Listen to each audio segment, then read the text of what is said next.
doctor should look at it as soon as possible.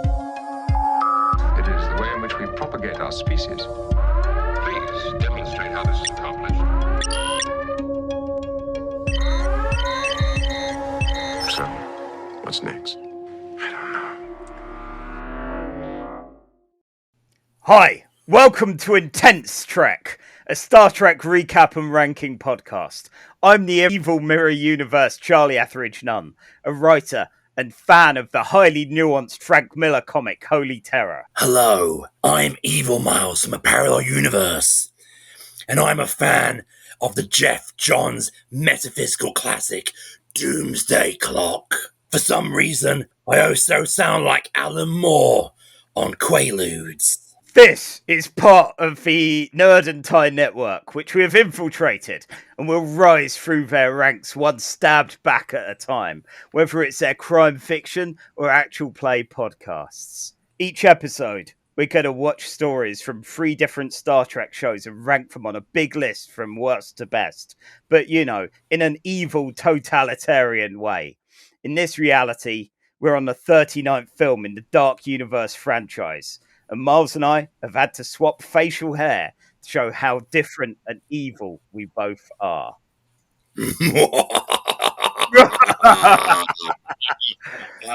Oh, God. Oh, God. Miles, I can't do it. I can't keep that up. What Not was not that Alan Moore?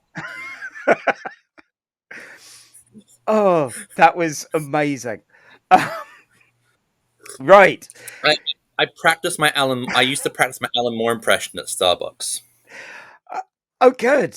Good. Is this why you got such glowing reviews from customers? Oh, well, that, and every time they asked me where my accent was from, I would tell them either eBay or Grindr. Okay. Well, you've probably figured that out already, but we are Casual Trek, and we're going to be talking about mirror universes today. But before we go on, to make sure that we keep things casual, Miles, what non-Star Trek thing have you been enjoying since we last spoke? Earlier this year, I started watching the acclaimed classic 70s TV series MASH, which I've restarted my first season rewatch, and it is great fun. In the comics verse, I have been rereading the 80s Justice League International incarnation of the Justice League, where Batman knocks out Guy Gardner with one punch, and Just one punch. And Booster Gold have a lot of laughs, and Black Canary looks really 80s. Yes. Which is a shame, because I do like the original look. Well, yeah, who doesn't? JLI is a really interesting one. I got into it only because the most curmudgeonly colleague of mine at Dave's Comics when I was working there, Hugh, he helped me find the Keith Giffen Legion of Superheroes issues, and then was like, have you heard of this? Like, they did Justice League, and I never paid attention to Justice League, and he managed to find me cheap copies of the entire JLI run, and it's so much fun, but it's also, when it gets dramatic, when it gets serious, it can be heartbreaking. Oh, yeah, like, I read a lot of these comics as a kid, because back in, like, the 80s and 90s, I think it was Fleetway released monthly, like, DC comics, like Superman, Batman, like a one called, like, DC Action, which had, like, New Teen Titans. And this, I think this is like in the post-crisis. I think it was in the Superman one. They would have a Superman, John Byrne, Man of Steel era reboot story and an issue of JLI. So, like, the first time I've ever experienced a lot of these characters, it's stuff like where they're fighting the Gray Man. And I have no clue who the Gray Man is because, like, you know, when you're a kid, you think Batman villain, you know, you think like superhero villains like the Joker, Lex Luthor, Brainiac, the Gray Man, a guy who looks like Harlan Ellison in a turtleneck. The worst thing is, you mentioned the Grey Man. Suddenly I remembered it, and I was like, actually, this makes villains from the New 52, like Mr. Graves, suddenly feel like they've got a place, as rubbish as Mr. Graves was. But yeah, it was a good fun run. So how far through? Like, that's on the video for this, you've waved the book around, and it looks phone book thick. It is phone book thick. It is. It says here it has the first 17 issues, 2 annuals, and a tie-in issue from Suicide Squad, where none of the characters everyone knows from the movies, with the exception of Rick Flag, Deadshot, and Amanda Waller, actually appear. But that's also written by John Ostrander, one of the best Star Wars writers out there, because he wrote a lot of really good Dark Horse comics, like the Clone War era, prequel era comics, Star Wars Legacy, where Luke Skywalker's death's drug-addicted grandson tries to be dark and gritty with his skimpily attired purple Twi'lek girlfriend, because clearly John Ostrander really likes writing sexy lady Twi'leks. They appear a disturbing amount of times, almost a Claremontian amount of times in his Star Wars comics. Wow. And what about you? For me, I've been enjoying a show which I'm extremely late for party, but that's because it's not actually come out here in the UK. So I found Quick question. Yeah. Are you as late to the party as I am with MASH? No, not quite. Although I've seen barely any episodes of MASH, so I'm even later to the party than you with that. No, I found a bottle washed up on Brighton Marina. Instead for message, it had a USB. Sorry, you've got previous with this kind of thing then. Look, I've been to Brighton Beach and I have the tetanus shots to prove it. Well, yeah, which is why I felt relatively safe in opening this bottle and finding a USB stick with "Our Flag Means Death" on it. Oh, nowhere has it over here. I thought HBO Max was like available in the UK, or am I completely No, fooling an American and not paying attention to how things work outside this country? Oh man, HBO is the weirdest over here because it's been a lot of the shows are sliced up and put out all over the place. Sky/Now have the majority of the HBO content, and for some reason, Our Flag Means Death hasn't been on their roster of shows, which is annoying because I saw all the discourse about it. I saw everyone going, "Oh my god, this is an amazing show. The cast are all really fun. The comedy is really good," and everyone shipping Steed and Blackbeard like crazy. And watching it, I had that trepidation when someone recommends something to you. You know, like inevitably when someone goes, "Oh, have you seen The Wire?"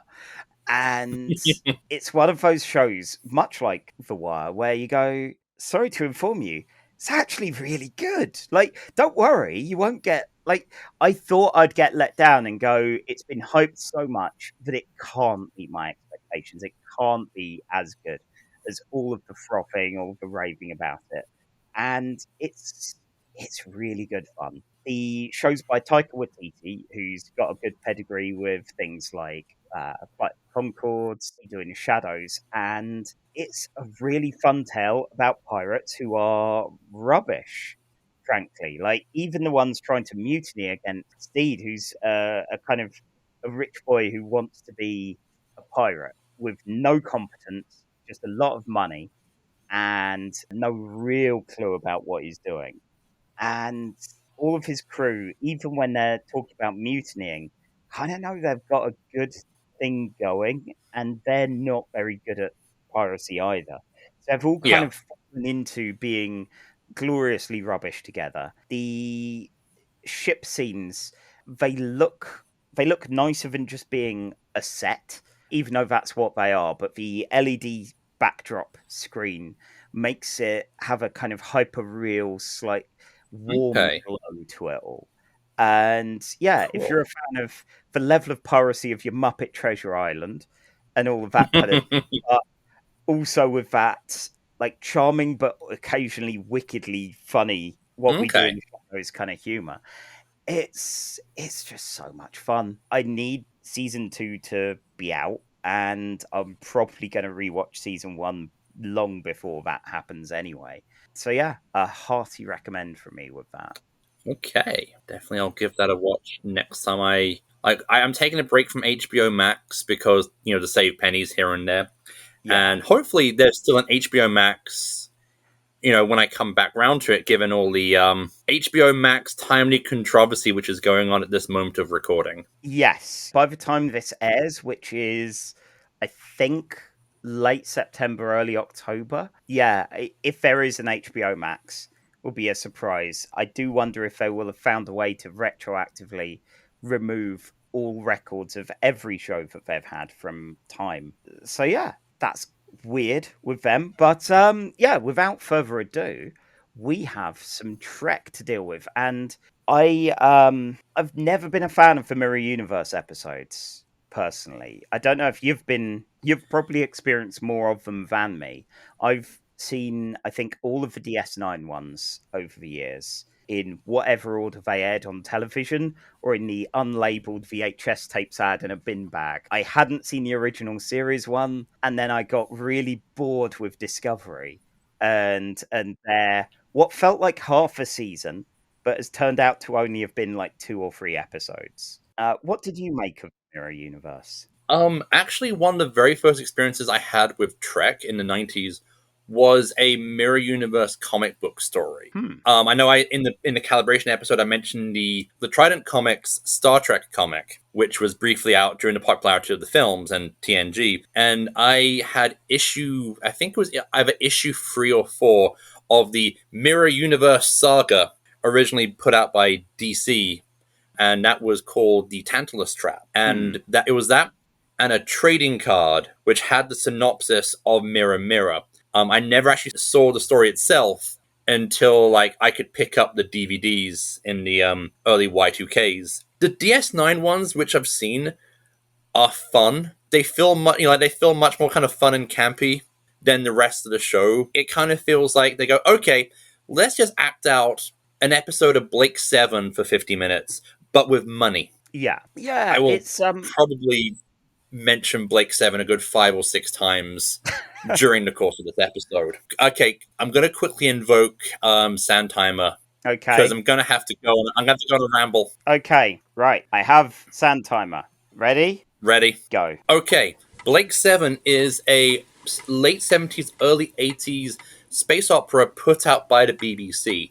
It unfortunately came out a year after a little film called Star Wars and had about 1 quadrillionth less budget. It is basically Robin Hood in space, where our brave freedom fighter Rog Blake wakes up and realizes, oh no, I live in a totalitarian space empire, I should do something about it, promptly gets done up on false child molestation charges, and gets shipped off to a penal colony. This is the first episode. By episode 2, he's escaped from the spaceship taking him to the penal colony, found an alien super ship and a bunch of criminals who he was escaping with, and immediately goes, right, we're gonna start the revolution. Show Time up. Alternates. Time up. Time up. The show alternates between. Oh, fine. Yeah. I'll invoke Santana later. What, part 2 to try and cheat your way past? But this is the evil. This is the evil episode, so therefore, basic human Sandtimer morality no longer applies. Oh God, right. So, first up, thinking of old television shows, we have an episode from the original series, season 2, episode 10, titled Mirror Mirror. This aired on the 6th of October 1967. Written by Jerome Bixby, directed by Mark Daniels. And we have a couple of hits here. From the UK, we had the Bee Gees with Massachusetts. Not one of theirs that I know, actually. I know maybe 2 or 3 Bee Gees. Yeah. What little I know about Massachusetts is Emma Frost's Academy, Gilmore Girls, and Lovecraftian horror. So I assume it mixes all 3 of those somehow. All I know of the Bee Gees is the soundtrack to the far more depressing than you would expect film Saturday Night Fever. Yeah, it is a bit. Which even Werner Herzog would probably watch and go, that is too much for me. Yeah, it's a bit rough. And the US had the box tops with the letter. Often I end up watching or finding videos for any of these where, at least for more recent ones, because I'm old and don't know what modern music is, but I realise I've failed to do so backwards in time and just assumed that I know what historical music is. Alas, I don't for this. But that places No. us in the pop cultural landscape for those who know. And now I have my 5 minute timer ready. And Miles, I believe you're the one recapping Mirror Mirror. I am. Excellent. Well, Okay. ready? Engage. Right. We open with New York City's Theatre in the Park's performance of I, Claudius. Just kidding. It is Kirk, Scotty, Bones, and Uhura talking to some idiot in a chair dressed in Roman garb for some reason. This planet has a lot of dilithium, but they're not going to give it over to the Federation because the Federation can use it for less than peaceful purposes. Kirk's reaction is okay, fair dues. Not a fan of this, but we respect your right to say no. And the Roman guy says, with your superior firepower, you could just take it by force, to which Kirk goes, we're Starfleet, that ain't what we do. There's a bad kind of space storm. So he tells Spock to beam him up off the planet. There is a accident in the transporter, and Spock stays back. Kirk, Scotty, McCoy, and Uhura get teleported to a different Enterprise wearing different clothing. And Spock, wait, hang on a second. Can Vulcans grow facial hair in the space of minutes? No! It actually might be an evil Spock. The Roman-style salute kind of gives it away. Turns out, they're on the ship of the Enterprise of the Terran Federation, who are a bunch of marauding space fascist bastards who have basically been conquering and sleazing their way around the universe. Kirk is under orders to get that dilithium, but Kirk immediately goes, okay, we're in a parallel universe, but our basic morality still applies. So we're going to try and make sure the planet doesn't get blown up. Meanwhile, as they make their way through the evil Enterprise, Kirk is jumped by evil Chekhov, who has a gang of thugs, because apparently in this mirror universe, if you kill someone, everyone else automatically goes up one step in rank. This, by the way, was how I became a supervisor at Starbucks. Kirk is able to beat off Chekhov, while Uhura is being touched up by a very scarred and very sleazy evil space Sulu. They're trying to find a way back home using the transporter, and Scotty and Bones are working on that. At the same time, Kirk is trying to make sure that he doesn't actually kill everyone on the planet, despite that he has been ordered to by the Terran Federation, and his dithering has made Mirror Spock kind of suspect. Mirror Spock still feels some sense of friendship to Kirk. Also, he doesn't want to be captain of the ship. He likes being second in command. And so when the Terran Federation tells Spock, hey, if Kirk doesn't do this, we order you to kill Kirk, and Spock decides to kind of loop Kirk in on a text message saying, oh, by the way, our bosses want me to kill you. Kirk, meanwhile, has discovered that his counterpart has two things that he doesn't have. One is a semi-dressed space concubine mistress, the captain's woman, and an alien device which can kill and observe called the Tantalus machine. Kirk really, really wants out, and so they plan their escape. But evil Spock, with the beard, finds out what they're planning and jumps them. But Kirk, in a fistfight which is replaced by their stunt doubles, is able to defeat Spock, but Spock is badly wounded and could die. Scotty is just completely ready to notepad the situation, let Spock die, he's not our Spock. But Bones goes, I'm going to do a Starfleet, and I'm going to help this guy who looks like our Spock but is not. So he stays behind to help Spock. Spock immediately recovers and does a mind meld with Bones, finding out what's going on. He confronts Kirk in the transporter room, about to escape, and is prepared to arrest him, but Kirk says, Spock, in the time I've been here, in this world of brutality and distrust and murdering your way to the top, it's not really an efficient system. How long do you think it's got on it? And Spock goes, I think the Terran Federation has like 250 years left on the clock. And Kirk goes, what if you could change it? What if one man can change the system? Oh my god. You so close. felt So close. So close. Okay, I'm sorry to stop you mid speech, but okay, there we go. That's 5 minutes. Let's see how much over you go. Okay, so Kirk says to mirror Spock, Spock, what if one man had the power to change things for the better? What if you had this really cool alien device called a Tantalus machine, which will allow you to get in control and thus be able to get in a position to make all the reforms? Mirror Spock goes, I'm not sure, but I'm going to subscribe to your newsletter at best and consider it. Meanwhile, scarred Sulu bursts into the transporter so George Takei can finally kill Shatner under the pretense of having to kill Kirk for the evil Mirror Universe bosses.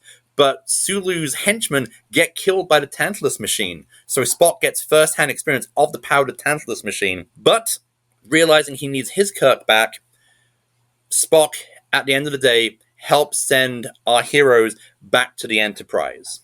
But what happened to the mirror counterparts of Kirk, Scotty, Bones, and Uhura?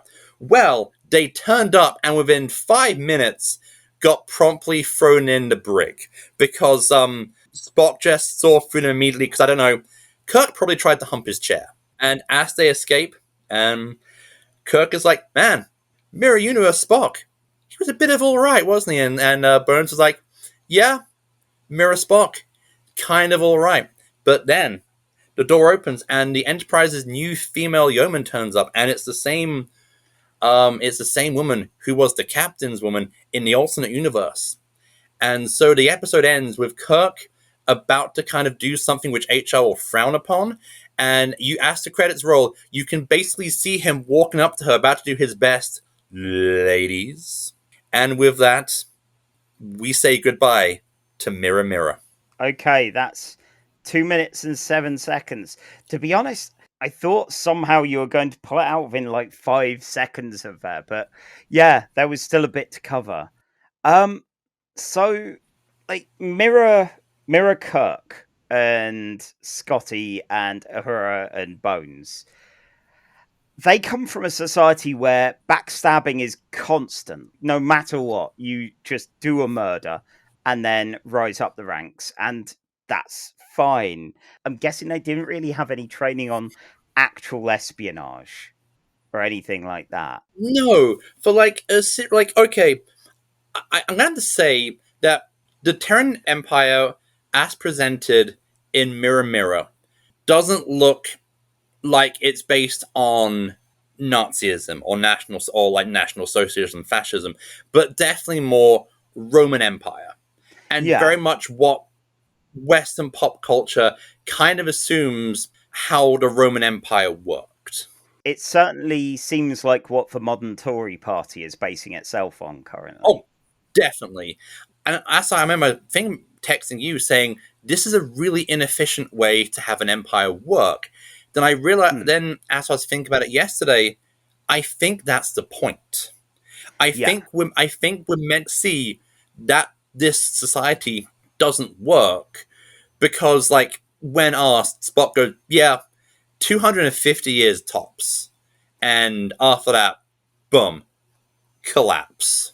Yeah, spoilers for the DS9 episode we'll be covering, but Spock was a bit optimistic when he gave that amount of time. But yeah, it's an interesting one. They're definitely not an efficient empire, but then it feels like even though they're somehow in space the same as the Federation, it feels ultimately pretty stagnant. Like they've not really learned or grown at all. They basically have the biggest guns, and that's how that's how they probably dictated power for like who knows how long. Mm.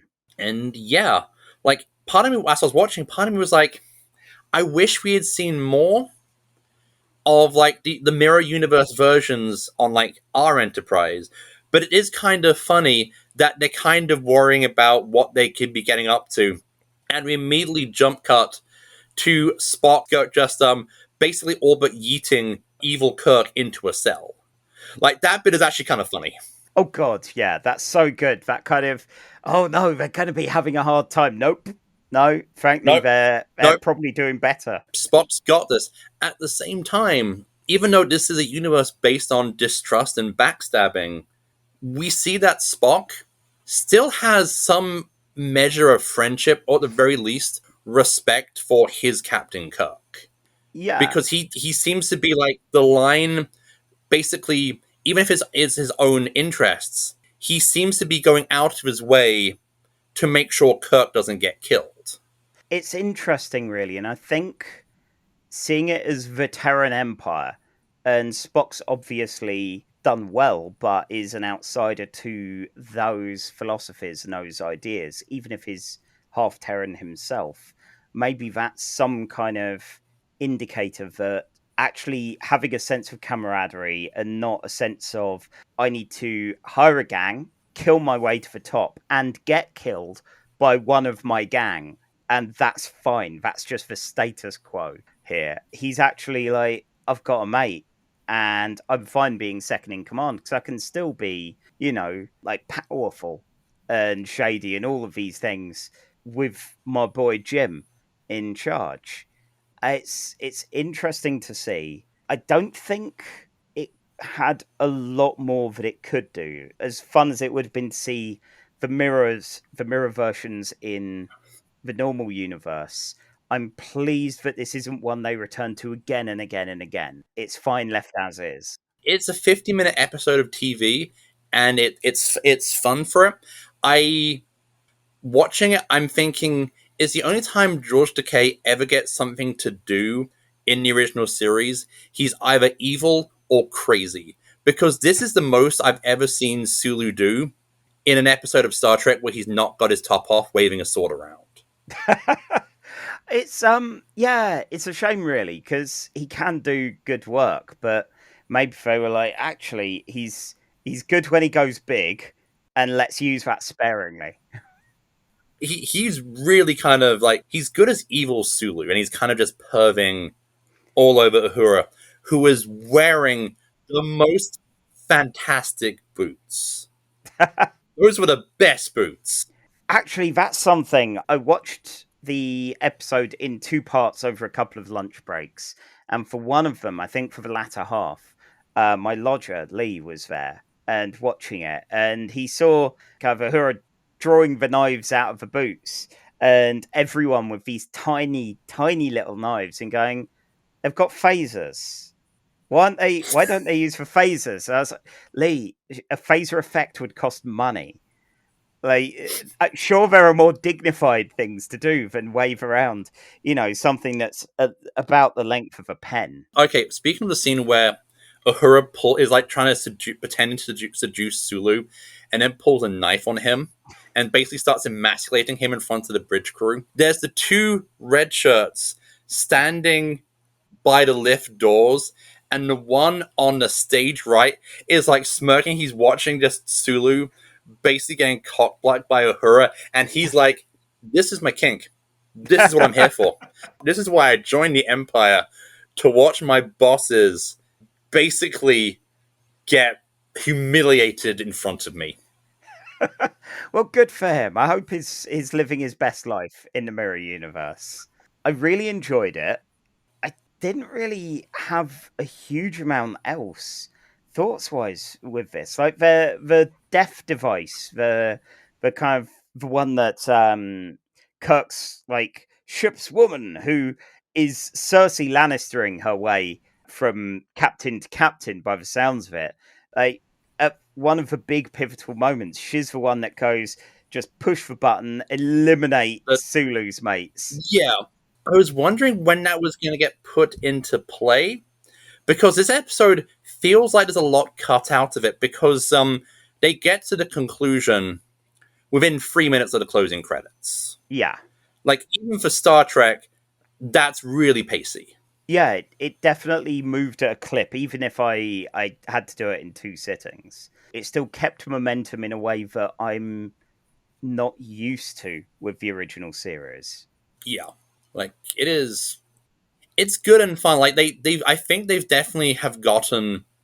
They've worked out the formula. Like, the majority... Like, I've not seen much of Season 2 going on... Like, Season 2 onwards. I mostly have seen most of, like, the first season, where it's a much more slower paced show, and they've not kind of, and you know, like I think like with the stuff I've seen in season 2, it is the much more kind of action adventure-y show, and this one moves at a bloody clip. Yeah, so for me, I think it's probably the strongest out of the proper original series episodes. Yeah. That's definitely going to come into a factor when we bring it to the big board, where... And it murders its way onto the list. Yes, exactly. So we have a big list of best to worst Star Trek episodes. At number 1, we still have Emissary from Deep Space Nine. And at number 12, we still have Broken Bow, the pilot for Enterprise. And there they will probably both stay, at least for now. And looking at the original series episodes, the top ones we have are The Cage in at number 4, and then Errand of Mercy in at number 6, currently at like the midpoint. And I think it's definitely better than Errand of Mercy. I think it's better than The Cage just because it does stuff. And I like The Cage, don't get me wrong. I enjoy all the hokiness of The Cage, but this accomplishes more with the time that it's got. So I'm definitely, so like The Cage is number 4, right? Mm-hmm. Okay, I like the idea of putting Mirror Mirror in at number 4 because it means that once, like how Mirror Kirk ascended captaincy of the Enterprise, he ascends to captaincy of the list by stabbing Pike in the back and stealing his spot. So I feel thematically this has to go in at number 4. Like, I can pop this on again, and not just for the boots. No. And I just realized my stepdad has started listening to the show. Effie's still hearing it up at this point. Hi, Phil. Love you. You are learning all sorts of strange things about what I like in life. And turnabout is fair play. All I'm going to say. This is where I'm quite pleased for my father's acknowledged the existence of this, and that's as far as he'll go. There we have a number 4, Mirror Mirror. Great. So, next, we have a bit of a fast forward through time to Deep Space Nine, and that means I'm up for this one. This is Deep Space Nine, Season 2, Episode 23, Crossover. The episode aired on the 15th of May, 1994. The teleplay is by Peter Allen Fields and Michael Piller. The story by Peter Allen Fields and directed by David Livingston. So, neither of us have good hits on our sides of the pond. The number 1 hit when this aired in the UK was Manchester United FC with Come On You Reds. I've not heard it, but I've also never heard a good song put on the charts by a football team. So I can only imagine what that's going to be like. Have Brighton and Hove Albion put out a song? I feel like they must have done. I don't know, but now I feel I'm going to have to look just in case. And it will be bad, but I will. I'm kind of surprised that, like, I have a bunch of friends over here who are into football. And I'm surprised that Brighton's doing really well this year. Yeah. I think we're like number 4 according to a list my mate showed me. I've no idea, but I just know they're doing well, as my team leaders are both big Brighton fans, and good for them. I have my American friends, like I have one who's a fan of Manchester, and I have one who for some reason is into Fulham. I don't know why. Just Fulham. Yeah, It's fun to make fun of him for. Like, I get Manchester, I get Chelsea, I get Arsenal. Fulham. yeah. As a kid, I wasn't a sports kid. The kids who were in the school were all like, okay, who do you support? And I think it was Liverpool or Arsenal, and those were the only two answers. And just because I liked their colours, I said Aston Villa, and I learnt no facts about them. And you were tarred and feathered and never went to school again. Pretty much, yeah. That was the closest I've ever come to knowing anything about football or really acknowledging any of it. But yeah, that's the UK number one. The USA had All for One performing I Swear. I think I know it, and I don't think I care for it. That's yeah. Yeah, All for One is a name that rings a vague bell. So yeah, I might be thinking of something else a bit boy bandy. maybe. I've not heard it. I only know All for One for like the context of like that's a thing from the manga My Hero Academia. And I'm just thinking of Manchester, what was Britpop taking an off week? Because like this is the mid-90s, Britpop ruled the charts back home. Yeah, I mean, not so much in the US there, but yeah, it is the one I'm thinking of. I've no idea why Okay. I know this song at all, but it was not good. You weren't a Manchester United fan, that's why. Or an All for One fan. So I'm looking at my notes, and I can tell I'm already going to run long. So yeah, if you sort us out with the timer, we'll see how far I can get. Ready? 4, 3, 2, engage. So, Deep Space Nine crossover. We cold open with Julian Bashir being an incredibly rubbish passenger to Kira Nerys in a runabout. He's interrupting her meditating. He's trying to play with the music that they've got on there.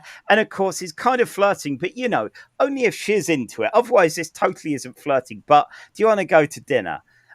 She does not, and is probably incredibly thankful when the wormhole opens up, starts going all weird, flashes about a bit, and I get the feeling the wormhole's having a real backlash of secondhand embarrassment for Kira. Once the wormhole closes and they're spat out on the other side, something is wrong. The station's not there, but instead, apparently it's orbiting Bajor. There are some Klingons who beam on board and are immediately terrified of Kira Nerys. They offer up passage to Bajor and to Terok Nor instead of Deep Space Nine. Something weird's going on here. When Julian and Kira arrive, they're instantly confronted by a decidedly un-Taylor-like Garak and by evil, sexy Kira Nerys, which does beg the question, did Chris Claremont write this episode?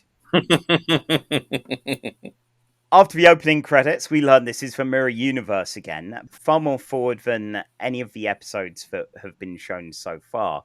Terok Nor's a Bajoran station, and it's part of not the Empire, but the Alliance. Terrans are now slaves who are thrown around into mines and have been overthrown. Speaking of which, that exact thing happens to Julian.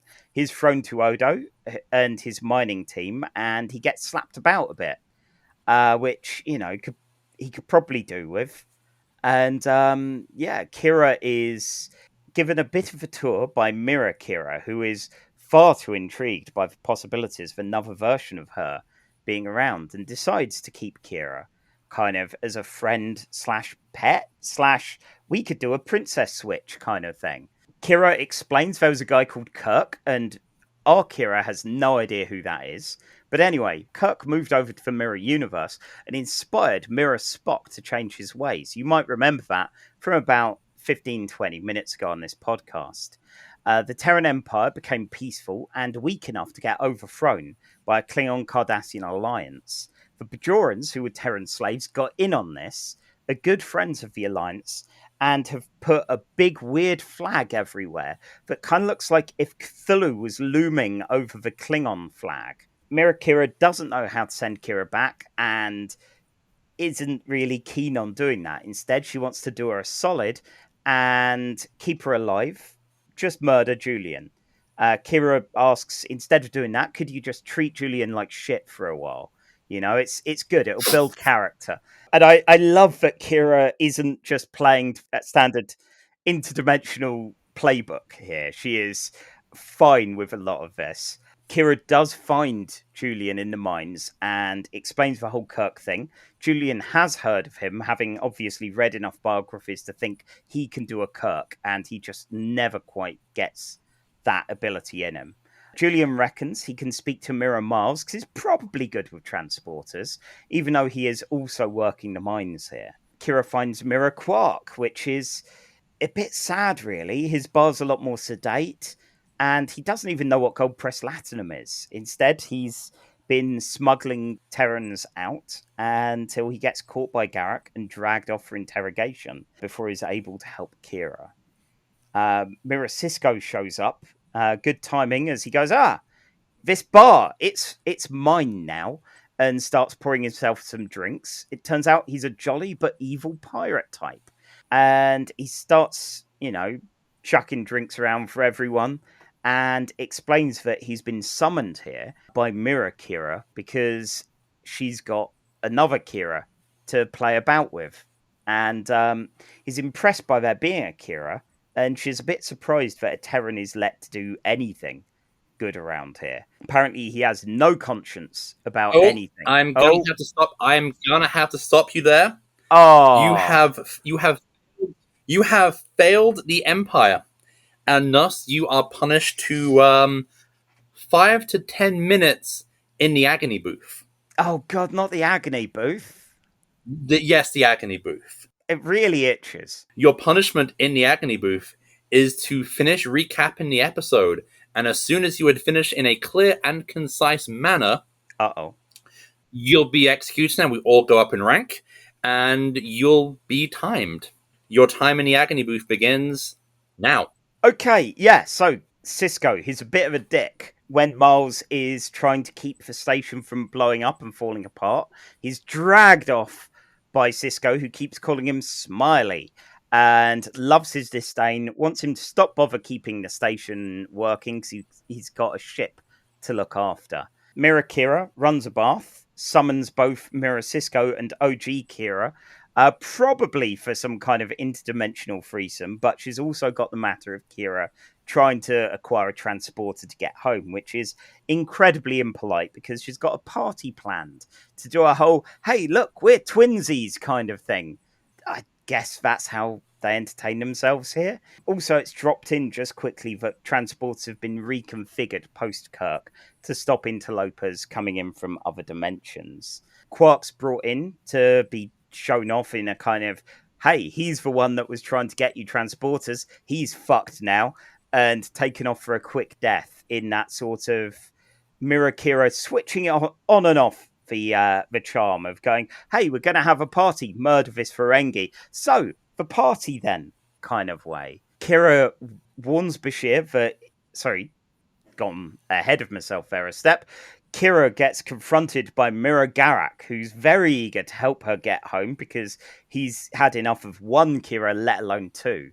Instead, he wants to disappear Mirror Kira and have the original one pose as her to say, I'm retiring, give all of my stuff to Garak. I'm honestly not the other Kira that everyone knows about. Turns out Terrans weren't just the bad eggs here. Instead, aliens are also pretty bad too.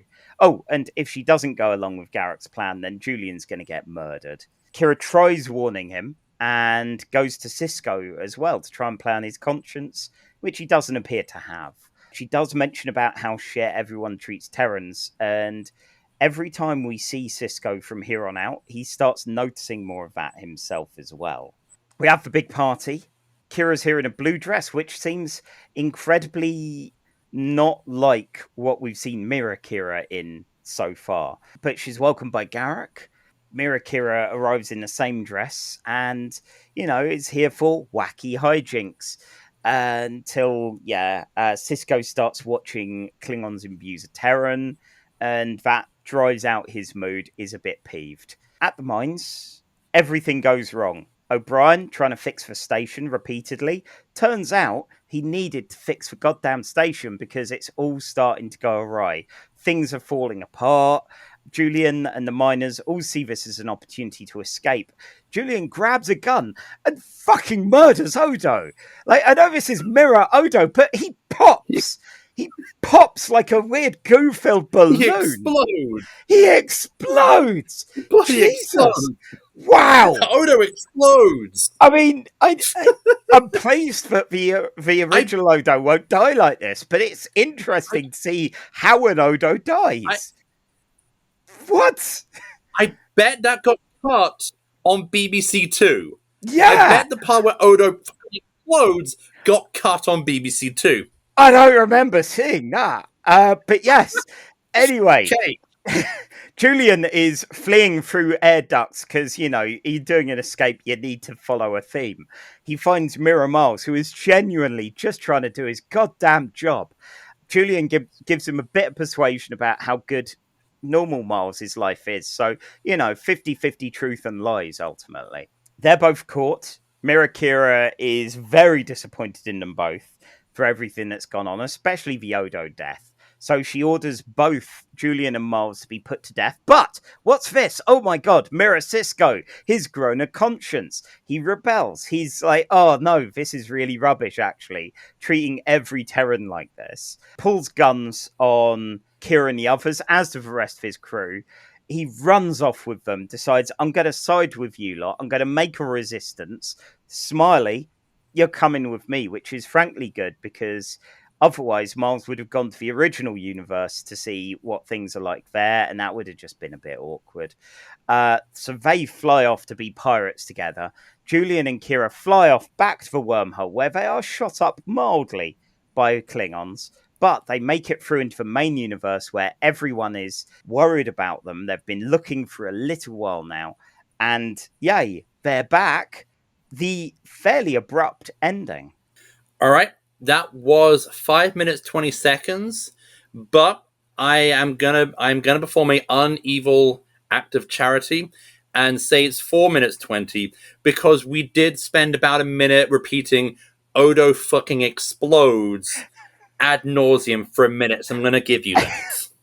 I knew it was going to cost me time, but Odo fucking explodes. What? I know Mirror Universe people kind of die in this, but Sulu at least just got vanished by a death machine. Like, Odo No, Sulu didn't get vanished by a death machine. It was his mate. Sulu's hired goons got vanished. Sulu was emasculated further by basically saying, "You're not worth Tantalus trapping." Oh, I mean, to be honest, he kind of was. You know, he did deserve it. But yeah, Jesus, that was raw. I didn't expect to be as affected by Odo getting butchered like that. That's definitely something that was cut pre-Watershed. Yeah, it must have been. Okay. Oh my word. Egg timer. Okay. I got quickly egg timer. Okay, egg timer. For our American viewers, in the UK, we have something called the watershed, which means that before 9 p.m., you cannot show certain levels of violence, sexuality, or bad language. This leads to post-watershed, where after 9 o'clock, where in theory, any impressionable children are in bed, it's violent swearing and 6 o'clock after 9 p.m. on British television. Yeah, well done. And before the timer ran out. Yeah, I keep forgetting there's not such a thing over there. Yeah, it's weird. Once I was in my parents-in-law's house, and it was a Sunday morning, and they were showing Shaun of the Dead on like Sci-Fi Channel, but they were blanking out all the swearing. All the swearing was blanked out. The parts with the zombie and gore isn't as weird. Yeah. So this episode feels so different from the other Mirror Universe episodes just because it's so far along in the timeline. And I know that the DS9 crossover episodes, there's going to be multiple of them, and things change fast in there. But I'm pleased I saw this one last, just because it was odd how different it was. This is where the Empire's experiment has failed. It is not. It was never good to begin with, but this is just proving it was a rubbish idea. And unfortunately, the people that came along afterwards only knew how to behave in a kind of, well, that worked, so let's also be rubbish. Well, okay, it's the Cardassians and the Klingons, so even in the main universe, they're known for their cruelty and their unhandedness. So I feel like what we're seeing here is like this is how the Cardassians are when they're in a decent position of power, which they seem to be very much not. When you see them repeatedly through DS9, it's just like the main difference is the Bajorans are in a much better position, and I think that's really like the big juxtaposition. Although I'm going to sidetrack, seeing Garak look really butch in his bulky Cardassian armor. Like, I didn't realize how bulky they make the costumes until I'm seeing Garak not wearing like his regular clothes. I'm like, you're butching it up, mate. Nice. Yeah. I like when they are able to just have a quick break from Garak being, the fun, slightly Faye Taylor, and go, oh no, he was a real piece of work. He's not a smart man. No. Like, he is basically, he is Gul Dukat in this universe. Like, he is essentially a sadistic, murder-happy fuck. Like, I really liked Kira. And it's not just because of the PVC, although the PVC helped. It does help, yeah. Because I was expecting, from my memory of some of these episodes, I was expecting her to be more of like a sadistic space villain, nest like Servalan from cult British TV show Blake 7, whose main villain is like, what if Joan Collins was in charge of the SS? Whereas Kira here, she's evil and sadistic, but she feels more like a spoilt child than anything else. She just wants a friend.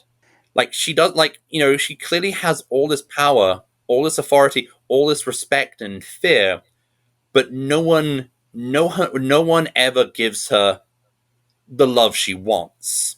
So, like, when she sees Kira, like, there is that kind of pseudo-sexual kind of tension, but at the same time, it just always feels like Kira, Superintendent Kira, just kind of wants someone that she can have as like a girlfriend, as in a friend who is a girl.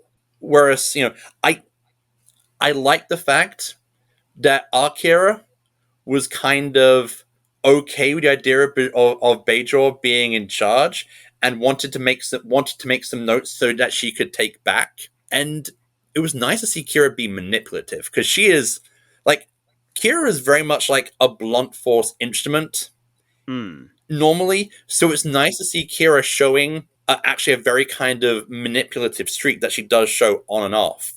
And I think that just really gives her layers. Yeah. When she was being told why Bajor got, like, where it is and how things were, I know, like, a few minutes in, you go, oh, she's just buttering up Intendant Kira to kind of placate her temporarily. But an amount of her, we need some of this strength back where I'm from. All of that.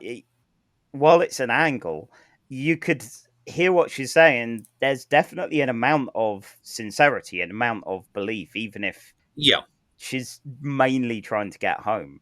And that's more fascinating than your standard kind of, well, we know the rules, standard parallel universe rules, hide, find a way back, all of that. So, maybe do something a bit more with it. I feel like this is definitely where DS9 being much stronger in its character work than TOS ever really was the show, because, like, you've got 20 years of development on how much depth you can show on a weekly TV show, because, like, it's not as broad as Mirror Mirror is.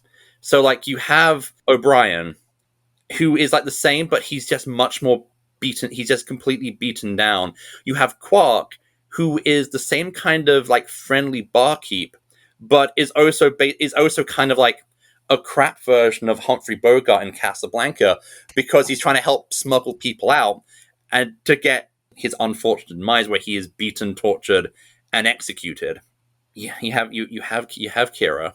The only one I never really bought was Cisco because I felt like his switch from I don't care to Vive la Resistance reminds me of like Star Wars Rogue One. Like one of my big problems with that film is that the main character Jyn, she starts out going, "It's fine with the Empire conquering everything as long as you don't look up." And then, like by the end of the film, she's willing to like fight for the good fight, sacrifice herself for the cause, and you're kind of missing the part in the middle where the connective tissue kind of makes sense. And I feel like Cisco gets like a few brief looks, but then it's after O'Brien's really well delivered speech, which I have to wonder how much Colm Meaney, who is an Irish national, is channeling all the bullshit that's happened in Ireland into that speech, because he does kind of sell what would normally be like cheesy speech about wanting to be free, number 579, into something that really does kind of feel powerful, but it never feels that it's been enough to kind of sway Cisco. So going through it, obviously it's only got about 40 minutes to sell all these things. I'd be curious to know how Cisco ended up in the position that he was and what changed, like where the roads diverged between that Cisco and our Cisco.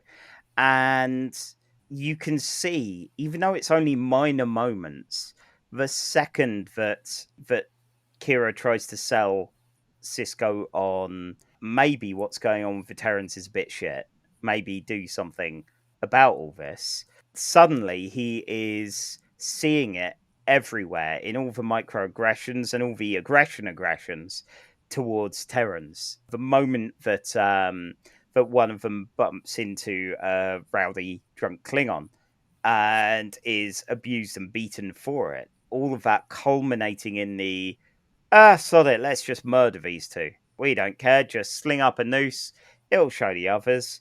I get that it's a breaking point, but of course it is a breaking point that's reached awfully quickly. Yeah. Do you want to... I found out a little bit of trivia, which is kind of ironic given what happens later in DS9. They wanted to have Michael Dorn play the Klingon, and he would have had the Garrick role. And then Garrick would have had like the side Klingon role, but they couldn't get him because I think they were still doing like the last season of Next Gen. So they swapped up and gave Garrick a bigger part, which is kind of ironic because Michael Dorn comes in as a series regular in like 2 years. Yeah. So yeah, it's a good fun episode, and that's lucky because there will be many more Mirror episodes in DS9 to come.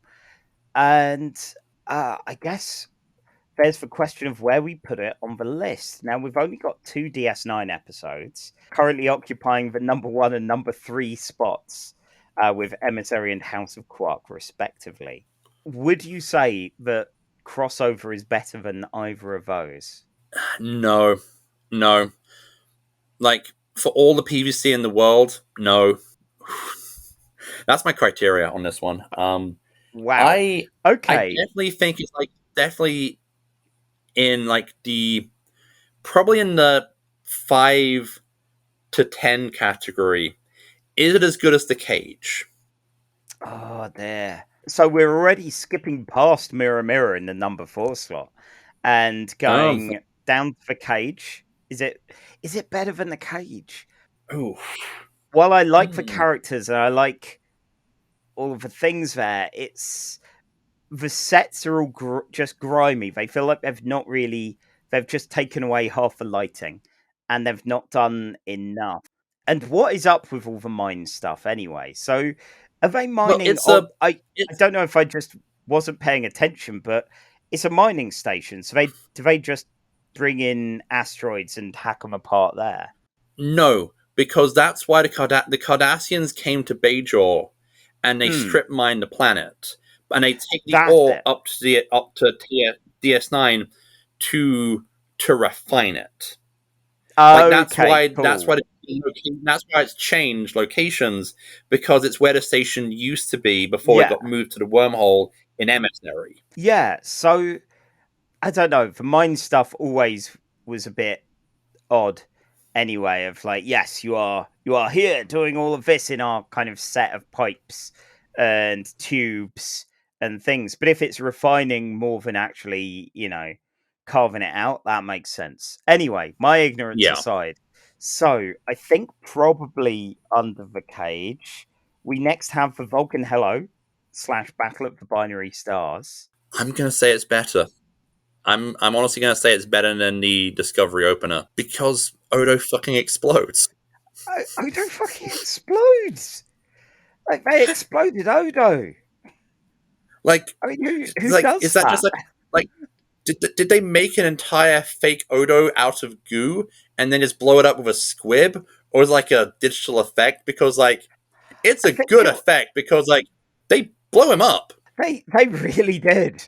Okay, yeah, I'm good with that there. So that puts it at the number 6 spot. There will be other Mirror Universe episodes for DS9, but yeah, none where they blow up Odo. Like they shoot people, they stab people, I think, but they don't make a guy explode. Well, yeah, they love tiny knives, but apparently by the time you hit DS9 era, it's all about fucking exploding people. They have big knives. Like Yeah, Cisco has like a big bloody knife.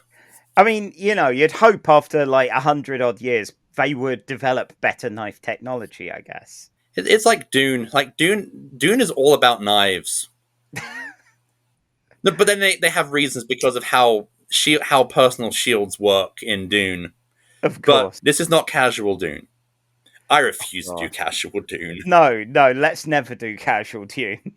Okay, right. So, our third episode tonight is Star Trek Discovery, Season 1, Episode 10, titled Despite Yourself.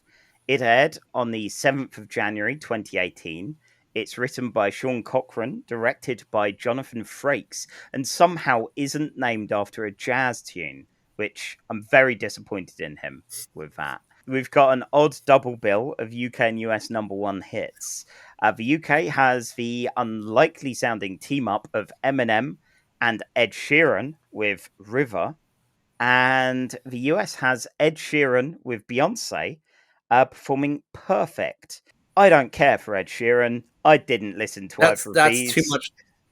Like all I know about Ed Sheeran is that one film. I think it was Yesterday, where like the guy ends up in the universe where the Beatles never happened, so he indulges in plagiarism, and Ed Sheeran plays himself, and that's too much Ed Sheeran.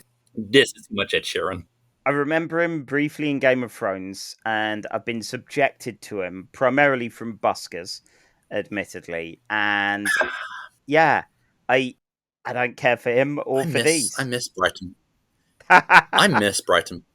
Like now that you mentioned buskers, I just remember they exist.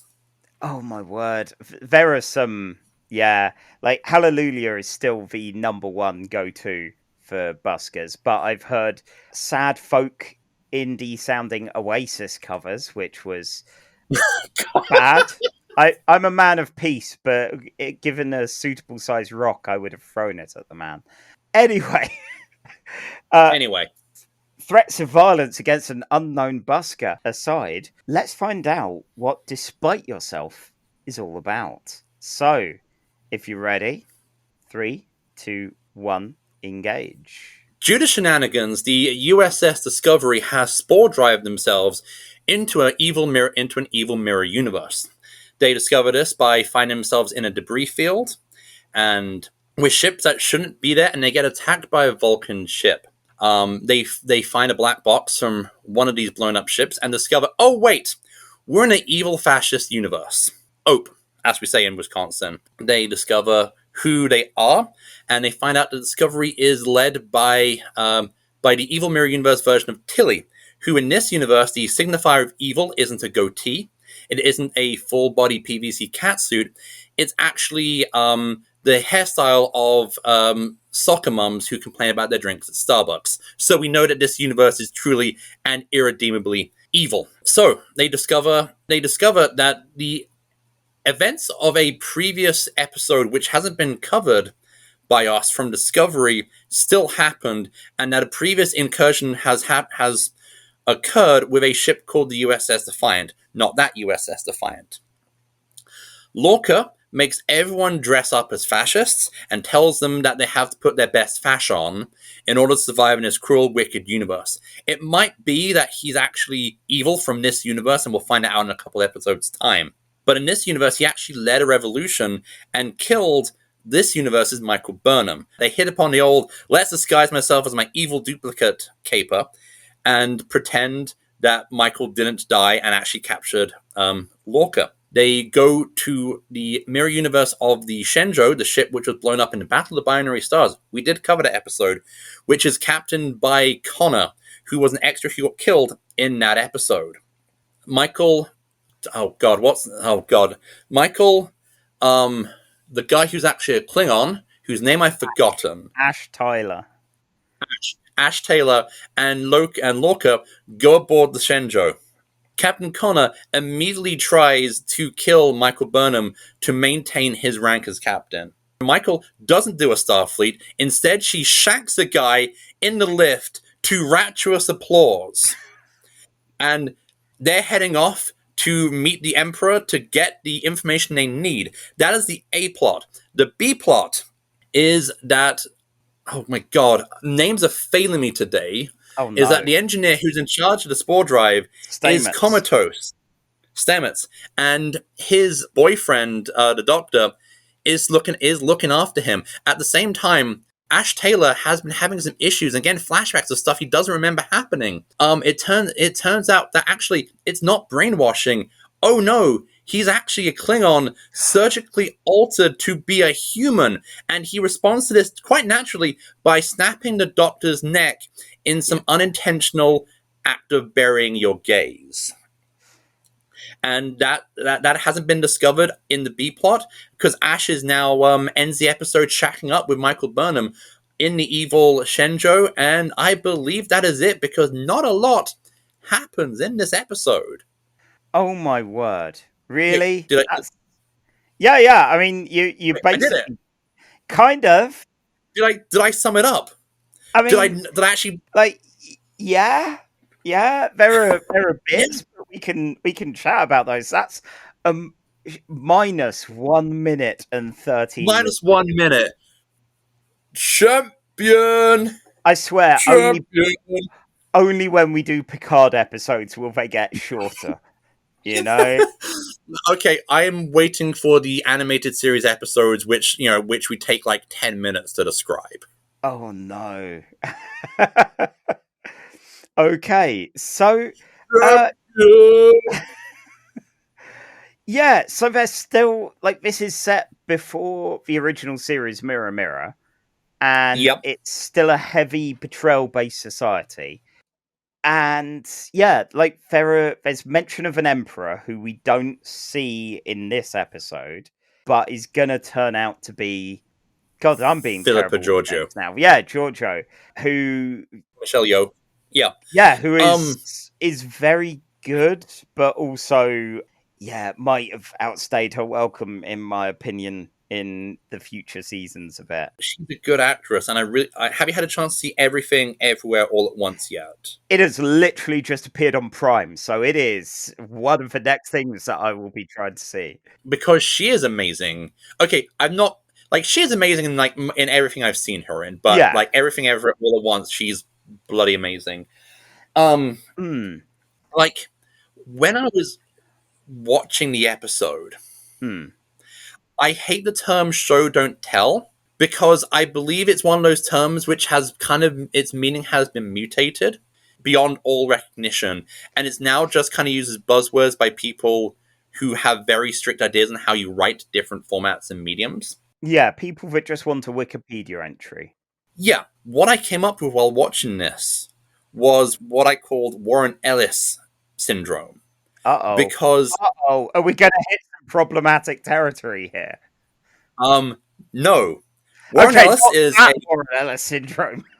No. No, because like Warren Ellis, despite the problematic elements as a human being aside, he has this problem of padding out his comics and clearly writing for a trade paperback. I could have called this Bendis Syndrome because he's far more guilty of it. And that's how this felt. Because, like, the reason why I was able to, like, sum this up with a minute to go, champion, I'm never going to live this down. is because, like, not a lot happens. And there's a lot of talking about how they're in an evil, cruel mirror universe. But not a lot actually happens. It's them talking about it. And, like, the best bit is where Tilly has to pretend to be evil. Yeah. Yeah, this is why I selected this. Because Tilly is wonderful. Yes. Like earlier in the episode, she manages to annoy Stamets into lucidity very briefly. And it's good that she gets more confident as the show goes on. And that's reflected in kind of how she is and where she goes career-wise. At the same time, the whole Captain Killy thing it could have been more wacky than it was. And it's somewhat wacky, but it's very Whedon-esque in like, we're a serious show who's trying to do comedy. Then again, it's Star Trek. Seeing Star Trek do comedy is always kind of difficult at the best of times. And I feel like the modern era of Trek kind of falls back on characters kind of being eccentrically wacky, and that kind of postmodern Whedon style does get a bit grating, even if I find the characters a lot of fun. Yeah, I think my threshold for that kind of bullshit is higher than yours, but yeah, sometimes you go, oh, this is a little jarring with them. I find as much as I gushed about Strange New Worlds in episode 4, there are a couple of times where it's like, you feel like someone who's presenting a Geek and Sundry show with some of the cast members. As much as I like Nurse Chapel does kind of fall victim to this most in that show. But we're not here to talk about wacky dialogue. Okay. So the Ash Tyler thing, right? This is the exact point that my partner gave up on Discovery. The murder of Culber. And the kind of, you're just gonna arbitrarily murder one of the gay couple in this episode. The first canonical main character gay couple. It's the first queer relationship in the show, in like the TV franchise. And they're great, Culber and Stamets, and the plot as it goes on recovers, but is still recovering where I'm at halfway through season 4, you know? And for Ash Tyler, who I don't care for, I've said this before about him, I find him, when he's human, extremely uninteresting. And then with the Klingon stuff, there's a little bit, but not enough. Oh, and the other thing from that episode, that Strange New Worlds episode, how did I not mention a Summers family with their weird time-lost child? Anyway, we're nearing an hour and a half in on the recording, and I hope for your sake, audience at home, it's going to be cut down less than that, so I will not get on a Summers family diversion yet. Please, no, we don't have enough hourglasses for that. We really don't. 3 things I noticed, which is how, again, one is how, like, I believe presentation of gender has evolved from the 60s, where all the women in the Mirror Universe as seen in Mirror Mirror are all like sexy concubines. We've now reached a point where all evil women are basically kinky space dominatrixes. Yeah. Again, it's how I believe gender equality has kind of evolved, but at the same time de-evolved, because now we've gone from one extreme to the other. Yeah, well, maybe the Enterprise in Mirror Mirror is just an outlier, you know, because we've got the style here, then in crossover, and maybe there was just a brief blip. Maybe the Enterprise in Mirror Mirror was like the Golga Frincham B arc from Hitchhikers, where all the really dumb members of the Empire are stuck on a ship and go over there and die for the glory of the Empire and don't mess up our fun. That'd explain a lot. It would explain a lot. It But at really the same would. time, I feel like the Empire is presented here is presented as far more competent than it's shown. And I wonder if that's simply, it's like how the Empire in Star Wars kind of sometimes gets presented like 20, 30, 40 years on, is that as people who grew up with these franchises and are now writing them, they're writing these organizations as far more competent and cool than they're meant to be, and then unintentionally kind of going, hey, fascism is cool, we have order and the trains run on time. I mean, the space trains run on space time. Well, yeah, obviously. Yeah, it's a weird one with that. You don't want to go, oh yeah, this is all just a collection of doofuses who are all really rubbish at everything. But at the same time, a lot of really awful fascistic groups are a bunch of fucking doofuses who were addicted to all kinds of daft drugs and researching weird cult stuff and not Warhammer good. 40k is gloriously unabashedly dumb, and you've got people treating it like it's like serious SF. And my big problem with this one was that when in like you've got Mirror Mirror, where like Kirk and co are trying to do their best not to let people die to maintain their cover because they're still like maintaining their values. In this, Michael shanks a guy without hesitation. I mean, you can see the shock on her face, but yeah, the plot moves too quickly for that. Is that kind of like post Y2K, like is that kind of post Y2K, post 24 idea of sometimes you have to sacrifice your better morality for the greater good? Which I don't know if it's just kind of like, I've always wondered, like, given like some of the like behind the scenes stuff with Discovery, if this was kind of, they did the Mirror Universe to kind of get people interested in rewatching like just kind of saving throw of the story. If you know what I mean, like because like there's like apparently like a load of behind the scenes drama with Brian Fuller being on the show and leaving the show. And like after like 6 or so episodes of like Klingon War, they jump for like the second half of the show to do the Mirror Universe stuff. Yeah. And it's much more serialized TV, so we're not seeing the full conclusion of the story. We're just seeing they're basically doing in 50 minutes what it took Mirror Mirror and Crossover like 5 to 10 minutes to do. Yeah. It's got a couple of charming moments. It's got some really dull ones and some bits and pieces that, it feels saved by the give everyone in the ship a makeover. Tilly needs coaching slightly on her lines, and Lorca is doing shocked Pikachu face a lot of the time, going, what? A mirror universe full of evil people? I know nothing about this, but also tell them these specific things. I liked his Scottish accent.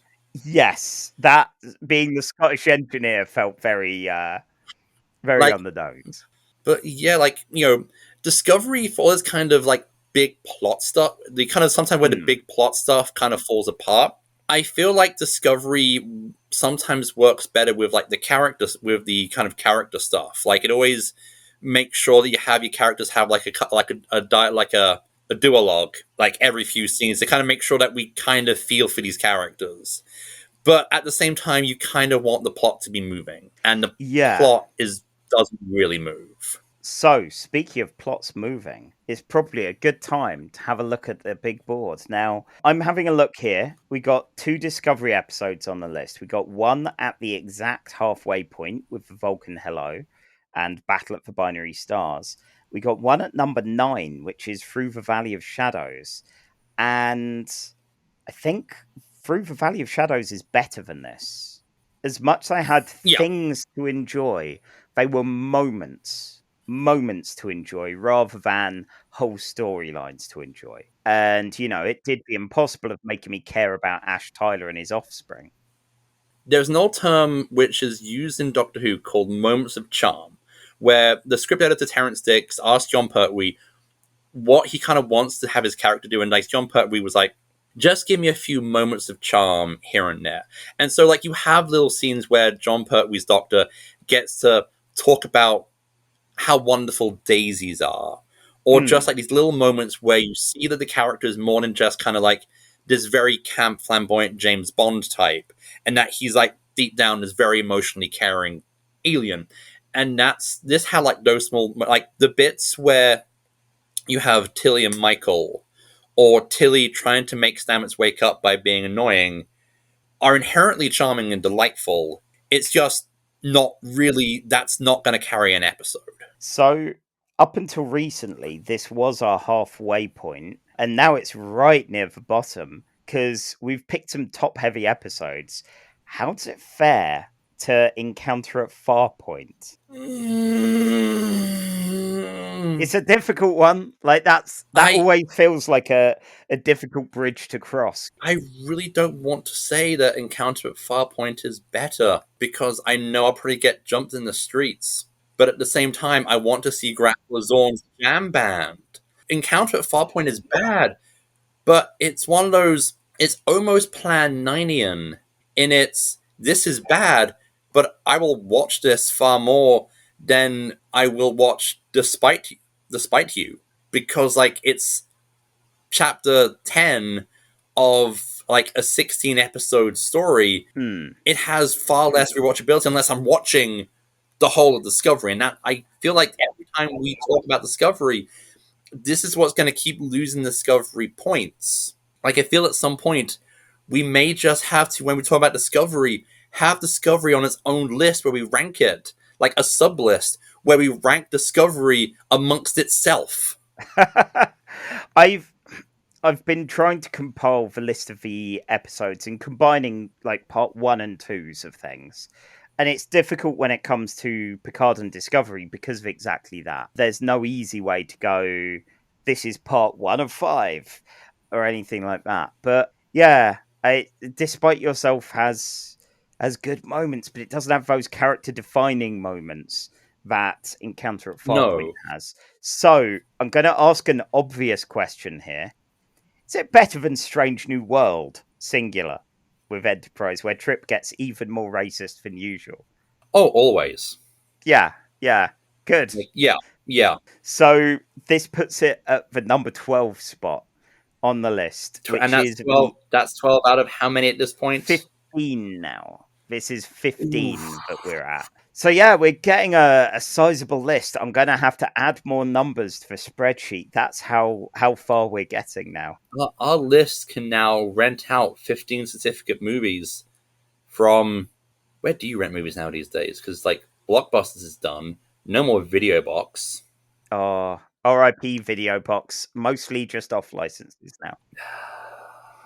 Yeah, I was there when they converted bit by bit, like slowly adding more booze and removing more VHS tapes and the occasional DVDs because, you know, they're keeping with the times, even as they were in their death throes. Anyway, this is not a Video Box podcast. This is a Star Trek podcast, and we are done with these episodes. So next, we just have to tell you where we can find our work. And you can always go to Ko-fi and to Casual Trek there if you want to buy us a coffee. That'd be nice and help justify some of the expenses of mainly Paramount Plus, to be honest. So yeah, next time we're actually going to be doing something closer to one of the other fandoms that I have, which is horror. We're going to be doing some spooky tricks and treats for Halloween. And if I'm lucky and have timed this right, the episode will be airing on Halloween itself. Oh, yes. Outside of the show, you can find me at Who Dares Rolls, where I talk about independent role-playing games. You can find my comics at skyshark.itch.io and on Twitter at Charlie_EN, where I post about X-Men literally every day. And you can find me on Twitter at @manmiles, where I make fun of conservatives and talk about Doctor Who an unhealthy amount of time. It's valuable work. It's valuable time. And you can also find me at places I'm not going to say out loud because that will constitute as stalking. Yes. So, with all that done, we'll see you next time. Now go do a Starfleet. Live long and have a jelly baby. You have been listening to Casual Trek by Charlie Etheridge-Nunn and Miles Reid-Lobatto. The intro theme was by Alfred Etheridge-Nunn. Star Trek's owned by Paramount, and Casual Trek is part of the Nerd and Tie network.